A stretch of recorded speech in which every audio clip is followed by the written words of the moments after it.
फिर संसार परमागम है, इसके 3 महाअधिकार हैं, ज्ञान तत्व प्रज्ञापन अधिकार, ज्ञेय तत्व प्रज्ञापन अधिकार और चरणानुयोग सूचक चूलिका। इन तीनों अधिकारों में जयसेनाचार्य के अनुसार क्रमशः सम्यक ज्ञान, सम्यक दर्शन और सम्यक चारित्र का वर्णन है। ये तो एक कॉमन कथन हुआ, लेकिन कि सम्यक ज्ञान तत्व प्रज्ञापन अधिकार में पहले शुद्धोपयोग का वर्णन, उसके बाद शुद्धोपयोग से प्राप्त होने वाले अनंत ज्ञान और अनंत सुख, इसका वर्णन, जिसमें अनंत ज्ञान में सर्वज्ञता और अनंत सुख में जो वास्तविक सुख है आत्मा से उत्पन्न होने वाला, उसकी चर्चा है विस्तार से। और इसके बाद ज्ञेय तत्व प्रज्ञापन अधिकार शुरू होता है। ज्ञेय माने सारा जगत, जो भी पदार्थ जानने में आता है, ज्ञान का विषय बनते हैं, वे सब ज्ञेय हैं। और जितने पदार्थ हैं वे सभी ज्ञान का विषय बनते हैं, इसलिए सभी ज्ञेय हैं। यानी ऐसा कोई भी नहीं है कि जो ज्ञेय ना हो, जो जाना ना जा सकता हो, जिसे जानना संभव ना हो, जिसे कोई ना कोई जानता ना हो। ये एक बड़ा प्रकरण है जो हमारे न्याय शास्त्र में बहुत विस्तार से इसकी चर्चा है कि ये जगत जाना जा सकता है कि नहीं, जाना जा सकता है तो कैसे जाना जा सकता है, कौन जानता है। और उसमें फिर बहुत विवाद खड़े हो गए। हम कहते हैं महावीर जानते हैं, कोई कहता बुद्ध जानते हैं, कोई कहता सांख्य जानते हैं। तो कोई इस तरह से सामान्य सर्वज्ञ सिद्धि और विशेष सर्वज्ञ सिद्धि। सामान्य सर्वज्ञ सिद्धि माने सारी दुनिया जानी जा सकती है, इस बात को सिद्ध करना। कौन जानता है इसका भी कोई सवाल नहीं है, वो जानी जा सकती है कि नहीं। और फिर विशेष सर्वज्ञ सिद्धि कि जानता है तो कौन जानता है और कौन नहीं जानता है। तो ये दोनों का वर्णन बहुत विस्तार से न्याय शास्त्र में है। अभी अपना जो प्रकरण चल रहा है, ज्ञेय तत्व प्रज्ञापन अधिकार के अंतर्गत 3 अधिकार हैं, एक द्रव्य सामान्य अधिकार और एक द्रव्य विशेष अधिकार। इन 2 अधिकारों में द्रव्य सामान्य अधिकार सबसे कठिन विषय है और द्रव्य विशेष अधिकार सबसे सरल विषय है। आप कहें ऐसा क्यों? वो कठिन विषय पहले बता दिया और फिर बाद में बता रहे। ये तो इनका सामान्य सर्वज्ञ सिद्धि पहले होती है, फिर बाद में विशेष सर्वज्ञ सिद्धि होती है। भगवान महावीर सर्वज्ञ हैं कि नहीं हैं, कहते पहले तो ये सिद्ध करो ना कि सर्वज्ञ कोई हो सकता है कि होता है कि नहीं है। ये सिद्ध किए बिना, है ना, नहीं हम सिद्ध कर सकते। तो सामान्य स्वरूप सब कठिन क्यों है कि उसमें जो वस्तु का स्वभाव, उत्पाद व द्रव्य है और जो विशेषताएं हैं उसमें मूल स्वभाव एक वस्तु का नहीं, सारी वस्तुओं का जो चीज कॉमन है सब में, उसका वर्णन करना वो द्रव्य सामान्य अधिकार में है। और फिर उनके विशेष हर एक द्रव्य की चर्चा करना। तो हर एक द्रव्य की जो चर्चा है, द्रव्य 6 हैं, जीव, पुद्गल, धर्म, आकाश, काल। फिर जीव में क्या विशेषताएं हैं, पुद्गल में क्या है, धर्म में क्या है, अधर्म में क्या है, ये सब बातें बताना। ये हमारे लिए सरल क्यों हो गया? इसलिए सरल हो गया कि 6 डाला में है, द्रव्य संग्रह में है। यानी हम कई जगह उसे पढ़ के आए हैं। बालबोध पाठमालाओं में 6 द्रव्य का पाठ है ना। वहाँ द्रव्य के सामान्य स्वरूप तो नहीं बताया, इसलिए वो कठिन है। अब अपरिचित होता है बस वो कठिन, और परिचित हो गया वो सरल। कठिन और सरलता का विशेष अर्थ क्या है, यही तो है। तो वो कहते हैं कि अभी वही हम पढ़ के आए सब जगह, सब बच्चे को याद है, माताएं बहनों को पता है सब, तो वो जो भी कहेंगे वो सरल लगेगा। तो ये अपना प्रकरण चल रहा है। अभी इस पंचास्तिकाय में भी यही है, लेकिन ये प्रवचन सार के द्रव्य विशेष अधिकार की सबसे बड़ी विशेषता ये है कि इनने द्रव्यों के 6 भेद किए, 6 माने 6 प्रकार की, 6 नहीं है, द्रव्य तो अनंत हैं, लेकिन उनमें 6 प्रकार के हैं। तो उन्हें समझाने के लिए जीव और अजीब ऐसे भेद किए, माने एक तरफ रखा एक और दूसरी तरफ रखा बाकी के सब। तो जीव फिर अजीब, तो जीव के भेद बताए, अजीब के भेद बताए, फिर तो उसका बहुत लंबा विषय हो सकता है, वो इसमें नहीं है। घूमर साहब जीव कांड ने पूरा जीव के बारे में लिखा हुआ है। अजीब में अकेला एक कर्म एक पाठ है, उसके बारे में पूरा कर्म कांड लिखा हुआ है। मतलब विस्तार की गुंजाइश तो बहुत है, लेकिन उन्होंने अत्यंत संक्षेप में इसके जीव और अजीब ऐसे 2 भेद किए। अब यही पद्धति उन्होंने 6 द्रव्यों पे घटित करी, जीव अजीब, तो पुद्गल और अपुद्गल। अपुद्गल तो आया नहीं, तो इनने उसके लिए नाम दिया मूर्ति और अमूर्ति, कि पुद्गल मूर्तिक है और बाकी के 5 द्रव्य अमूर्ति। एक तरफ रखा एक द्रव्य, दूसरी तरफ उसके बदले में रखे बाकी के 5। तो एक भेद किया जीव अजीब, तो अजीब हो गए 5। फिर दूसरा भेद किया मूर्तिक अमूर्तिक, तो पुद्गल मूर्तिक पुद्गल हो गया 1 और बाकी के हो गए 5।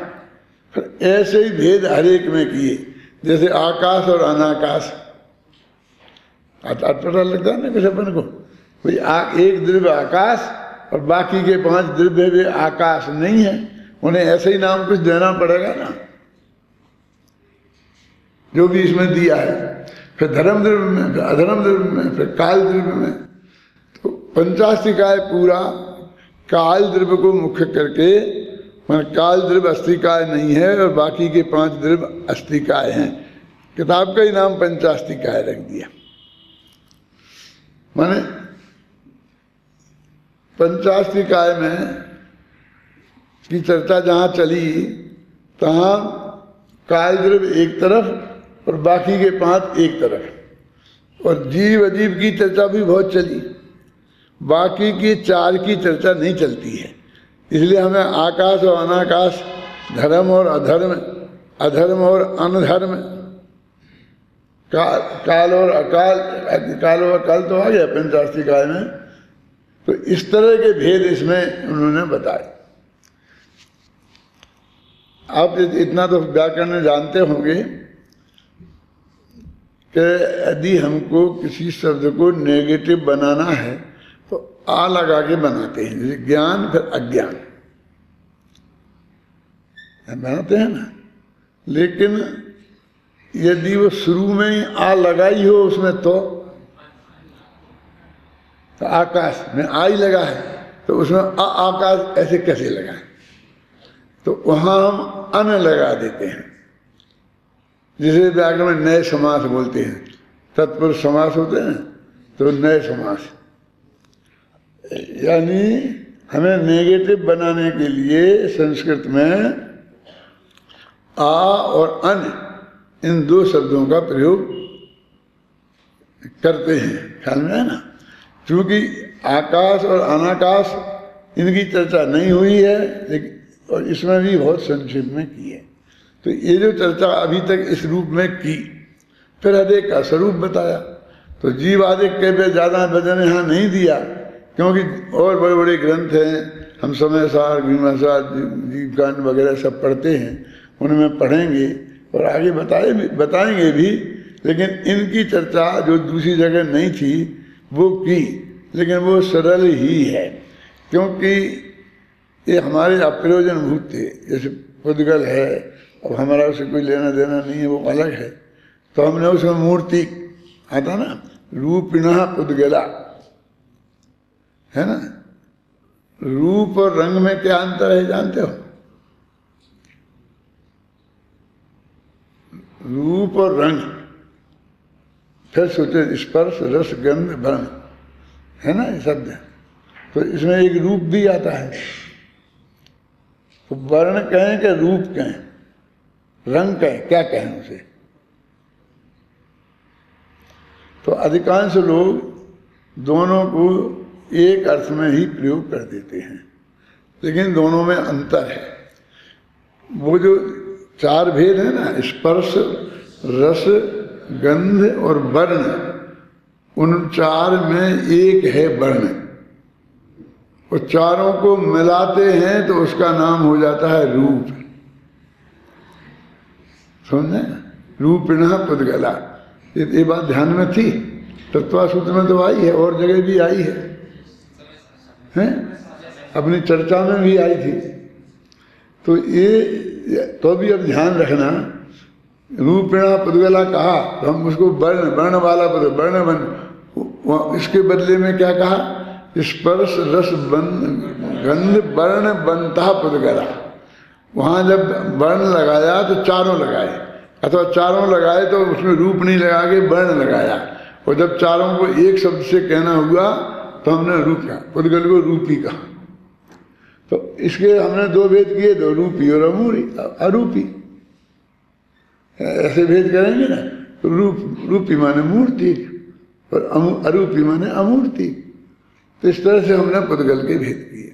तो इस तरह इन्होंने करके अब समझाते समझाते यहाँ तक आ गए वो कि कहाँ रहते हैं। ऐसी भाषा बड़ी विचित्र है, भाव तो एकदम सरल है। इतना ये सारा प्रकरण है, इसको मैं एक पेज में अत्यंत सरल भाषा में लिख सकता हूँ कि एक दिन में 5 वर्ष के बच्चे को पढ़ाया जा सकता है, और वो बिल्कुल उसे पक्की बात, पूरी बात समझ में आ जाएगी। लेकिन इसमें भाषा बड़ी टेढ़ी है, कि हमें भी माथा मारना पड़ता है ना। जैसे अपन पढ़ते हैं थोड़ा तो आपको अंदाजा लगेगा। गगन लोका लोक में है, लोया लोये सुनभो, धम्मा धम्मे ही आदि दो लोगे, शेषे पडुच्च कालो, जीवापण पौगला शेषा।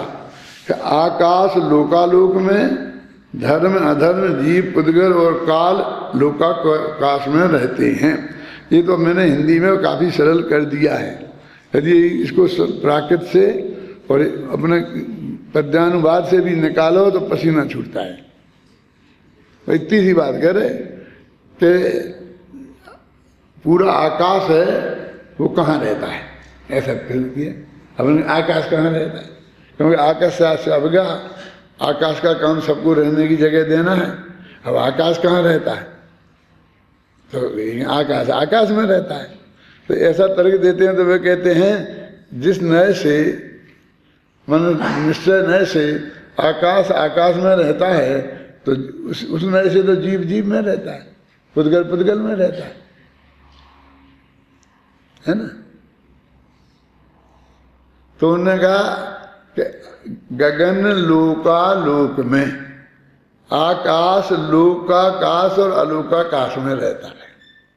अब अलोकाकाश जो लोग है वो बड़ी चीज हो, और आकाश छोटी चीज हो, वो उनमें आके रहता हो, हैं, बाकायदे किराया चुकाता हो, ऐसा तो कुछ है नहीं।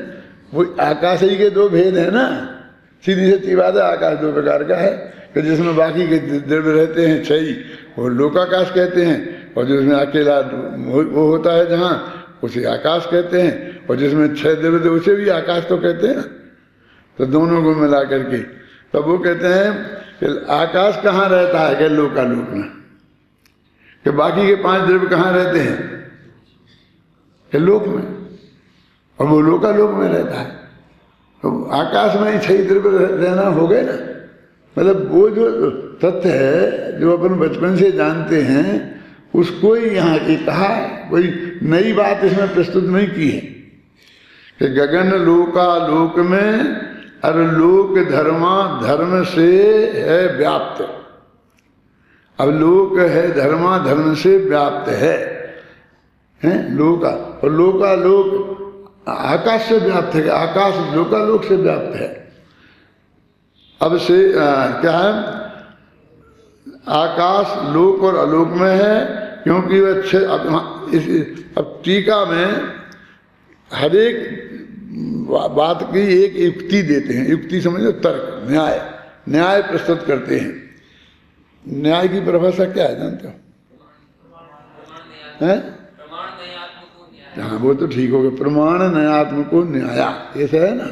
लेकिन एक ये भी युक्ति को न्याय कहते हैं, समझे ना? कहते हैं युक्ति और आगम से सिद्ध करो, बोलते ना। तो आगम तो शास्त्र का बता दोगे, ये लिखा है यहाँ पर, सीधी सरल बात है। कहने को तो अत्यंत सरल बात है कि आगम माने शास्त्र में नकल लिखी बता दोगे, देखो यहाँ पर लिखी है। लेकिन वो हमें पता होनी चाहिए ना, इतने शास्त्रों का हमें अध्ययन होना चाहिए कि सामने वाला कोई बात पूछे और वो चीज़ किस शास्त्र में कहाँ लिखी है, किन शब्दों में लिखी है, हम उन शब्दों को बता सकें और फिर उनका सही अर्थ भी प्रस्तुत कर सकें। इसलिए वो आगम वाली बात कठिन हो जाती है। और युक्ति से, अब युक्ति तो अमृतचंद्राचार्य की जो टीका है, हर एक में युक्ति दी है कि ऐसा क्यों है, ऐसा क्यों है, ऐसा क्यों है। अब इसमें प्रमाण न्यायात्मक को युक्ति भी है, तो वो कहते हैं कि नए बता दो, प्रमाण बता दो। ये प्रमाण का कथन है कि नए का कथन है, कि कौन से नए का कथन है।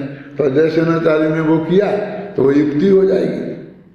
और आगम बता दो, आगम में वही यहाँ लिखा है, जो अपने प्रसिद्ध आगम है ना, तो उन आगमों से हम प्रस्तुत कर दें। तो बड़ा विद्वान छोटा विद्वान क्या होता है, जो निरंतर जीवन भर अभ्यास करते हैं ना, तो धीरे धीरे उनको आगम का अभ्यास बहुत हो जाता है। अभी अपने दीपक भाई रोजीना प्रवचन करते हैं, तो मैं सुनता था, तो बहुत प्रमाणियों के उदाहरण देते हैं। वो सारे कहानी कैसे उन्हें याद हैं, पढ़े हैं। वे शास्त्र हमने नहीं पढ़े हैं, लेकिन हमारा उस पर अवग्रही होकर रह जाता है। ये हमारे धारणाओं से उपयोग ज़्यादा लंबाता नहीं है क्या?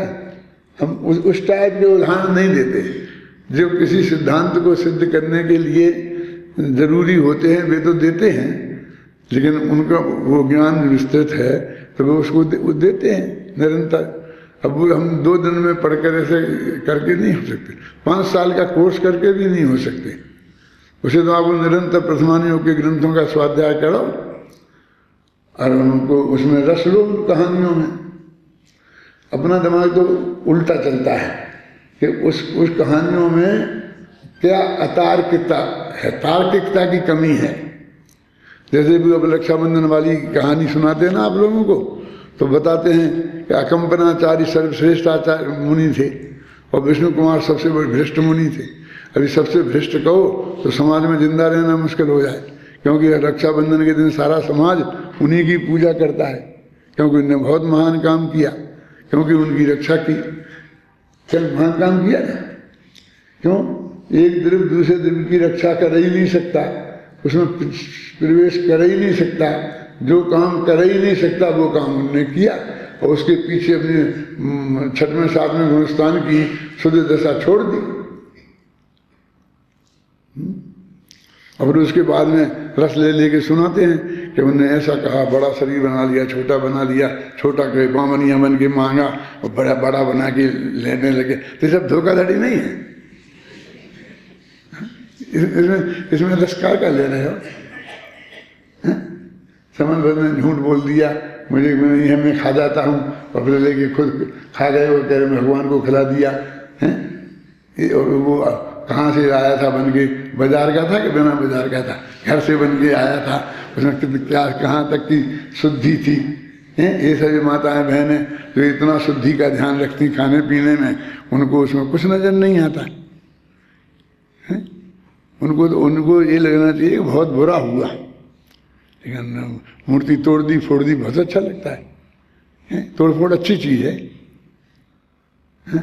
अरे चाहे ऐसा पत्थर लेके हाथ से तोड़ी और चाहे फूंक के तोड़ी, चाहे मंत्र पढ़ के तोड़ी, तो तोड़ी है ना, अब काम अपराध हुआ है ना, दूसरे लोग नहीं कर सकते जैसे उनने कर दिया, इसलिए वे महान हो गए। इसलिए वो अपनी कहानियों में ज़्यादा वैसा टाइप का रस अपना पकता नहीं है। वो मैं अच्छा नहीं है ये नहीं कह रहा हूँ, मुझे भी बहुत आनंद आता था, मैं बहुत ध्यान से सुनता था, समझे ना बराबर। मेरे कहने का मतलब यह है कि जो चीज़ें हैं सब शास्त्रों में सब चीज़ हैं, और जिसका आप अभ्यास करोगे वो चीज़ आपको उपयोग में भी उपस्थित रहेंगी। क्या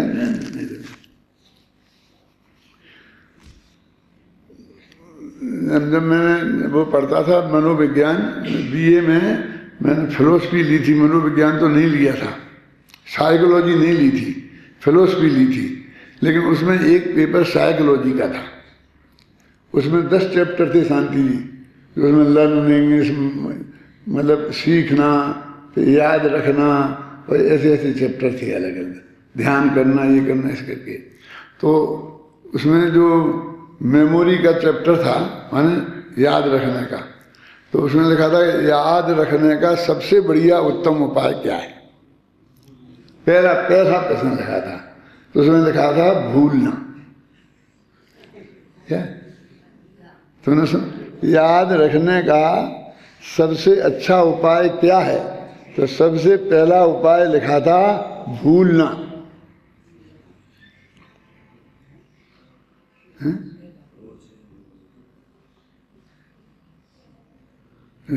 आपको अटपटा लगता होगा ना, तो कहते हैं कि अपने दिमाग के कंप्यूटर में लिमिटेड शक्ति है, बहुत है लेकिन बहुत लिमिटेड भी बहुत है। सर्वज्ञता की दृष्टि से तो कितनी लिमिट है ना। जैसे आपका रहता है कि कंप्यूटर में कि इतनी ताकत है, इसमें इतना नाम रख सकता, इतनी मेमोरी है, तो ऐसे अपने दिमाग में भी है। तो वो कहते बुरी बातें हम भूलते जाएं तो हमें अच्छी बातें याद रहेंगी। समय सार की गाथाएं याद रखनी है तो दुनिया के गाने बजाने छोड़ना पड़ेंगे, भूलने पड़ेंगे। अब मान लो कि हम बुजुर्ग हो रहा है ना धीरे धीरे, तो वो हमारी शक्ति कम हो रही, तो हम आप लोगों के नाम भूल जाते हैं, ये भूल जाते हैं। असम में दिन रात 24 घंटा के साथ रहते हैं, उसको ही नाम भूल जाते हैं। अब हम कह के नहीं साहब कोशिश करें, तो कोशिश करेंगे तो फिर ये समय सार की गाथाएं भूलना पड़ेंगी, भूलना तो पड़ेंगी ना। यानी हमको इतनी शक्ति है और हम इतना हमारी मेमोरी में आ गया है, तो हम जगह खाली नहीं करेंगे तो नया नहीं सीख सकते। तो जगह तो हमें खाली करनी पड़ेगी। तो हम चुनाव करें कि क्या भूलें और क्या याद रखें। और यदि अपन नहीं करेंगे तो क्या होगा। आपके फोन में जो भी मेमोरी होती है, और यदि आप उसको वो नहीं करें, हटा देते हैं ना, क्या बोलते हैं जो भी, तो नहीं करें तो क्या होगा। तो बस वो अपने आप एक क्रम से उसमें से हटते जाएंगे। तुम नए डालोगे, एक डालोगे तो एक वहां से हट जाएगा, तो वो कौन हटेगा। तो कहते हैं अपनी रुचि के अनुसार, जो अपना रुचि वाला होता है वो याद रहता है, और जो अरुचि का विषय होता है वो भूलते जाते हैं। तो उसके तुम्हारे उपाय क्या है कि तुम अपने इसमें समय सार में रुचि रखो, तो तुम्हें ये याद रहेगा, वो भूल जाओगे। अब तुम्हारी उसमें ही रुचि है तो वो भूलोगे नहीं, वो भूलोगे नहीं तो समय सार की गाथा घुसेगी ही नहीं, और घुस भी गई तो भूल जाएगी, क्योंकि तुम्हें उसकी रुचि तो है। माने ऐसा होता है ना। अब हम तो स्पष्ट अनुभव कर रहे हैं, इसलिए हम आपको बताते हैं। अभी आप तो जब हमारी उम्र पे आओगे तब अनुभव होगा ना, है? अभी तो इतने जल्दी हो नहीं जाएगा। यानी वो एक व्यवस्था प्रकृति में भी है कि आप यदि ये नहीं कहोगे कि क्या बोलना, तो वो कर लेगी निर्णय, और वो निर्णय कर लेगी माने जो आपकी अरुचि का विषय होगी उसे भुला देगी। मैंने वो भी आपके हित में करेगी निर्णय, आपके अहित में निर्णय करने वाली नहीं है। जो मूल आपके हित की चीजें हैं, जिसमें आपकी रुचि है, उनको याद रखेगी, और जिनमें रुचि नहीं है उनको भूल जाएगी। तो ऐसे अपने स्वाध्याय करते हैं, कोई भी पुराण पढ़ते हैं, कुछ भी पढ़ें, तो उसमें सब तरह की बातें हैं। हमको एक तरह की याद रहती है, तुमको दूसरी तरह की याद रहती है। उसी में से, उसी में भी बहुत बातें ऐसी हैं ना कि जिनको छोड़ दो, जिनको रख लो, हैं, तो वो प्रकृति की यही व्यवस्था है। तो अपन पढ़ रहे थे, पहले से शांति से पढ़ ही लेते हैं। ये तो पढ़ चुके हैं। वैसे मुझे बताया गया है अपन को यहाँ से पढ़ना है, यद्यपि आचार्य जयसेन है ना, ये पेज नंबर 285 पर है। लेकिन मैंने आपको तो पहली गाथा से ही बताया ना कि क्या विषय है, क्या अपन चल रहे हैं, वहाँ आ गए हैं। तो इस गाथा की अमृतचंद की टीका भी पढ़ लें, इसलिए मैं पढ़ रहा हूँ। धर्म और अधर्म द्रव्य लोक में सर्वत्र हैं, क्योंकि उनके निमित्त से जिनकी गति और स्थिति होती है, ऐसे जीव और पुद्गलों की गति और स्थिति लोक के बाहर नहीं होती है और न लोक के एक प्रदेश में होती है। ये ऊपर की एक लाइन छूट गई। आकाश लोक और अलोक में है, क्योंकि वह 6 द्रव्यों के समवाय और असमवाय के बिना विभाग के रहता है। क्या कहते हैं? आकाश लोक अलोक में है। क्या कहते हैं कि लोक और अलोक की परिभाषा क्या है? कि जहाँ 6 द्रव्य रहे वो लोक और 6 द्रव्य नहीं रहे वो अलोक। तो कहते हैं वो आकाश नाम का जो पदार्थ है वो ऐसा भेद नहीं करता, चाहे वहाँ 6 द्रव्य रहते हों चाहे नहीं रहते हों, वो दोनों को एक ही में उसका अवस्थान है। ठीक है? उन दोनों के भेद बिना, कहते भेद नहीं किया आकाश का। कहाँ रहता है? कि आकाश में, बस खत्म। लोकाकाश में और अलोकाकाश में, माने जिसे हम 2 भागों में विभाजित करते हैं, उसमें पूरा आकाश रहता है। माने अभी कहेंगे कि आकाश अखंड है, लोकाकाश और अलोकाकाश एक ही है शुद्ध निश्चय से। और फिर कहेंगे भेद है कि जिसमें 6 द्रव्य रहें और जिसमें वो लोक और नहीं है तो ले। षड्द्रव्यानि विलोक्यन्ते सालोका, ऐसा आता ना। अपने 12 भावना में भी मैंने लिखा है, एक पंक्ति आती है, किसे याद है बोलो? उसमें देखोगे। अरे मुझे बुढ़े आदमी को याद है, तुमको देखने की जरूरत है। जिसमें झलकते लोक सब, वह आत्मा ही लोक है।